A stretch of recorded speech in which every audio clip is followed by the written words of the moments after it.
Today guys, I'm going to be ranking every single card in the brand new season of Merge Tactics. Starting in dead last guys, we have, to no one's surprise, the Skeleton Dragons. The Skeleton Dragons still have the same problems that it had every other season. Number one, that it takes way too long to duplicate, and number two, that it doesn't actually get a shot off during the animation, so you lose out on damage. And in a lot of cases, especially in round 1, that one hit that it misses from the animation can make or break the round.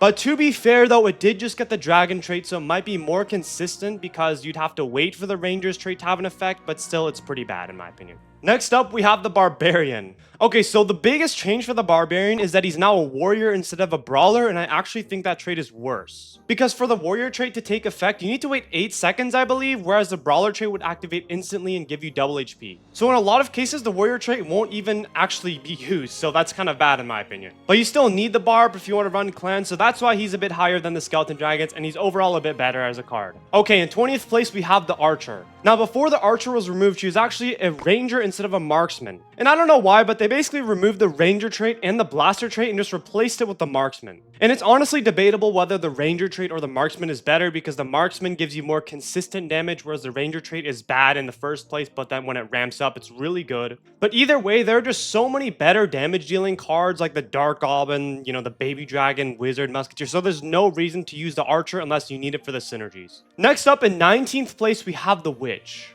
And look, I'm either going to sound super dumb because I actually ranked the Witch really low when she came out, but I was proven an idiot because she was one of the best cards in that season. But I think the Witch got a massive nerf since the last season. Because what made the Witch super broken in the previous season was that she was a superstar so that she can spawn infinite skeletons, basically a graveyard. But now she has this hinder trait. Like, what is a hinder trait? It's basically like an ice wizard trait, which I think, to be fair, can be decent, but I just don't think it's nearly as good as a superstar trait with the Witch, so therefore the Witch is going to drop a lot on the tier list. And the Witch also has the Undead trait, which honestly isn't very good, but either way, the synergies are mid, the card itself is pretty mid, therefore 19th place. Okay, so if you guys have not noticed, they made the Prince 4 Elixir. Now, in my opinion, I think this is a huge hit to the Prince because the only reason you bought the Prince in the previous season was, one, because he was cheap, and number two, you wanted the Prince Lance. You don't actually use the Prince for his stats, you use it just for the Lance ability. Oh, and what did we get from making him +1 Elixir? You're basically paying 1+ Elixir for the same Lance ability. And I also don't really think the Warrior trait is that good. I mean, he had the Brawler trait, which in my opinion was a bit better so that he could survive more, but now you have this Warrior trait, which I'm pretty sure you have to wait 8 seconds. I don't think it starts only for 8 seconds after the battle starts. I'm pretty sure you wait 8 seconds and then the ability starts. So I mean, that trait just sucks. So it's more expensive now and the card is still mid, therefore not the best card. Coming in next, we have the Skeleton King. Holy fall off of the century. I mean, in my opinion, last season, this guy was one of the best cards because he was the Brutalist and he was just so tanky. But I mean, okay, what is this Warrior trait? I'm either going to look like an idiot if this trait ends up being really good, but I just don't think this trait is that good. And that's basically my logic. 5 Elixir card, the stats are pretty good, it's pretty tanky, but the traits suck. Therefore, I just don't really see this Elixir cost being justified, and I think all the other 5 Elixir cards are way better.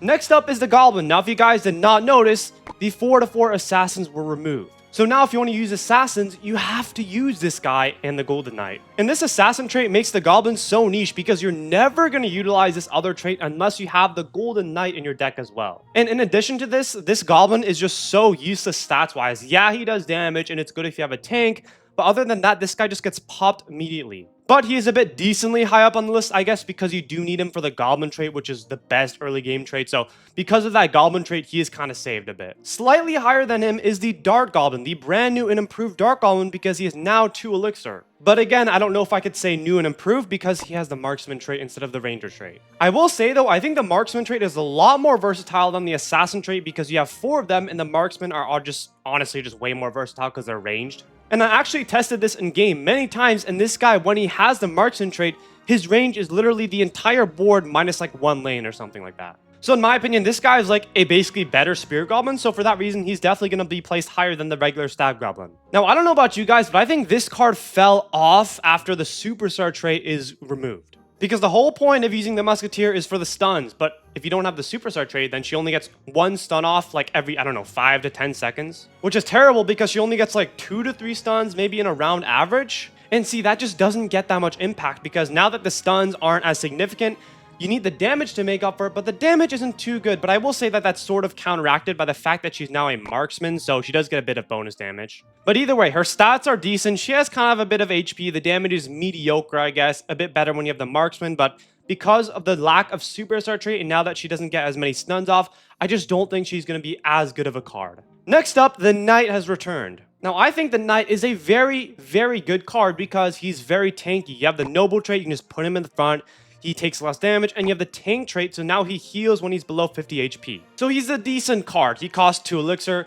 Very cheap, but if you get him in round 1, you're going to have the best 2 elixir tank in the game. So I do think the Knight is very good. He's cheap, and he's very tanky. And you can pair him easily with other tanks as well because of how cheap he is, and the tank is just a very versatile trait as well, so he's a good card. Next up is the Goblin Demolisher. Now, the Goblin Demolisher actually really surprised me because the Goblin Demolisher is a very solid card. Now, what you'll notice in the beginning is the dynamite that this guy throws, it's not that strong. But when it gets under the HP threshold and it dashes towards the enemies, it can do crazy damage. And it is a Goblin, so it's still one of the best cards you need to get in the early game. As for the warrior trait, that's a different story. Now, again, I'm either going to look like a dumbass if this trait ends up being really good, or, in my opinion, it's just not going to be very good, so I don't know. I guess we'll see. But overall, pretty good card, especially with the death damage. Solid goblin trait, therefore it is a solid card. Next up is the P.E.K.K.A. Now the P.E.K.K.A. got a lot of things changed to her. The P.E.K.K.A. is a girl. Because the P.E.K.K.A.'s elixir now is 4 instead of 3, and the P.E.K.K.A.'s traits got entirely revamped. So now the P.E.K.K.A. is back to an ace instead of a P.E.K.K.A. and is a superstar instead of a brawler, and the P.E.K.K.A. just got her own ability. Now, in my opinion, the P.E.K.K.A. is just very decent. I mean, look, the stats are good, right? The traits are actually pretty good. Ace and superstar, they're very good. I just don't think the ability is that good. Like, the ability hits in like a straight line or something, which is really good damage against like one unit, I believe. But if you look at the other superstar abilities we have, like the queen that goes invis and just shoots like multiple targets at once, I feel like that's way better. Also, the goblin machine is shooting many missiles. I feel like that's going to be a lot stronger and more impactful than this, like, I don't know, this straight swipe. I don't really know what that is. So for that reason, the P.E.K.K.A. is going to be a pretty solid card in my opinion, but just not like one of the best cards. Up next is the RG. Now, the RG also got reworked too. So many cards this season have gotten reworked, but either way, the RG is now 3 elixir and has a Titan trait. So now the Titan trait is actually going to be a bit different. So I think he like makes the surrounding cards do more damage, which is actually really good. And he also has the new marksman trait. But what makes the RG really good in my opinion is that number 1, he's like a half tank because his HP is so high.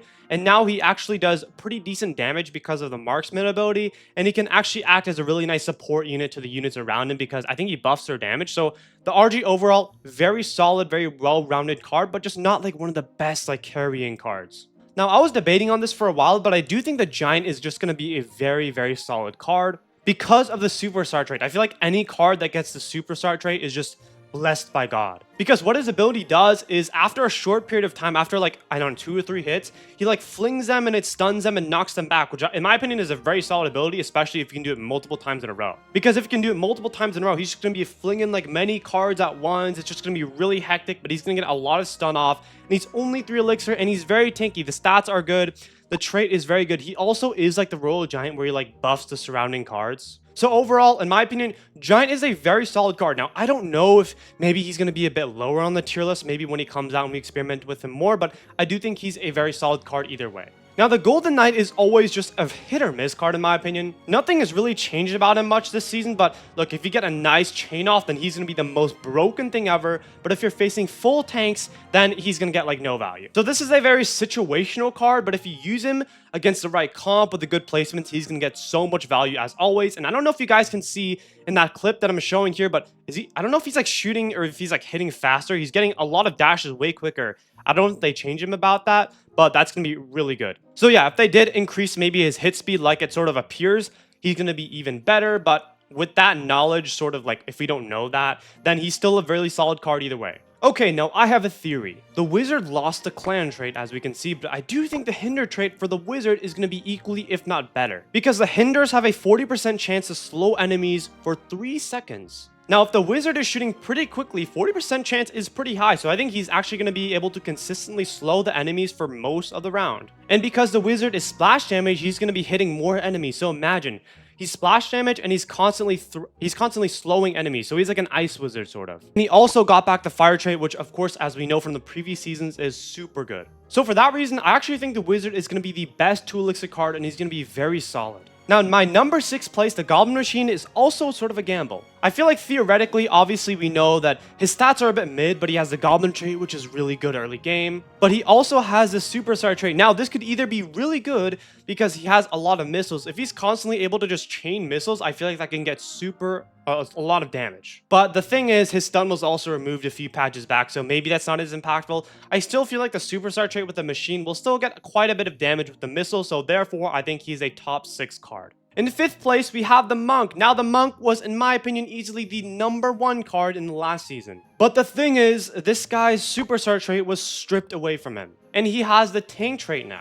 And what made the Monk super busted was that if he had the Superstar trait, he would just infinitely ability, and you just cannot get damage on him. Because if you have a 3-star Monk, he's just going to be in prayer mode 24/7, and he's just going to keep healing, keep reflecting damage, like you can't do anything. But now that he has a tank, I feel like that's going to be a bit worse. Because yeah, he'll heal consistently, he'll be able to survive more consistently, I feel like, but he just will not have any of those carry games where the Monk just completely carries your team consistently at 3 stars. So maybe the Monk is a bit more consistent now at lower stars, but I just think that's a huge nerf to him at his maximum potential. And at 4th place, we have my all-time favorite card, the Giant Skeleton. Okay, so the Giant Skeleton is super good because if you upgrade him to 2 or 3 stars, his radius is going to be huge and he's going to get a lot of damage on a lot of your opponent's cards. And he also stuns them when he explodes. So the Giant Skeleton, cheap 3 elixir, but he gets a lot of just like consistent damage spread across their entire team. But the one thing that doesn't sit well with me is that he's a tank. I mean, isn't that pretty counterintuitive? You would want the Giant Skeleton to die pretty quickly, but the tank sort of wastes 1 trait on him and it just goes against him. Because now the Giant Skeleton survives for longer, so maybe your other cards die before the Giant Skeleton. So it's a bit counterintuitive, but either way, I think the Giant Skeleton is still going to be an excellent card. And starting off the top 3, we have the Valkyrie. And let me just say the Valkyrie is just always an amazing card. Number 1, because she's cheap, 3 elixir. She has Clan, so she actually gains bonus HP. I'm pretty sure the actual healing was removed, apparently. But either way, she gains bonus HP. She has splash damage. And she now has the tank ability, which grants her extra HP and healing when she's below 50% HP. So now the Valkyrie is just an absolute menace of a tank because she has Clan bonus HP and she just heals even more when she has a tank trait. So in my opinion, Valkyrie is probably the best tank in the entire game. And because of the Clan trait, you're often going to pair her with the Archer Queen. So either way, you're going to use the 2 cards very often because they're both extremely good. And the synergies are just so good. And in 2nd place, we have the Baby Dragon. What makes the Baby Dragon so good is that the Baby Dragon splash is just ridiculous. Like, I don't know what the exact, range is, but the Baby Dragon, boom, she just splashes cards that are just miles away from her. Like, the Baby Dragon will end up splashing, half of their team, even when the teams are all spread out, so that's just super broken. And the traits are also good. Fire trait is also obviously just extremely good. And I feel like, theoretically, the new Dragon trait would also suit the Baby Dragon well, because most of the cards are going to be melee, especially the frontline units, and you're just going to do extra damage to them. So I feel like the Baby Dragon splash damage is going to be so good, especially against the frontline tanks. And at the number 1 spot, we have the Archer Queen. Alright, so I feel like theoretically, the Archer Queen is just going to be so broken. Because number 1, the Archer Queen was always a solid card. She was always a top 10 card at the very least, because she has Clan, so she gains bonus, HP as well, so she's very tanky. She has that really good ability where she goes invis and just strikes down many opponents. But now she has the Superstar trait, so now she can just go infinite invis, sort of like the Monk like we've seen before, and she just continually just strikes down her opponents with a barrage of arrows. You just cannot defend this because she's always going to be invis, and boom, she's just mowing down your entire team. How do you defend that? So anyways, I think the Archer Queen is going to be completely busted, but let me know in the comments what you guys think the strongest cards in the next season are going to be.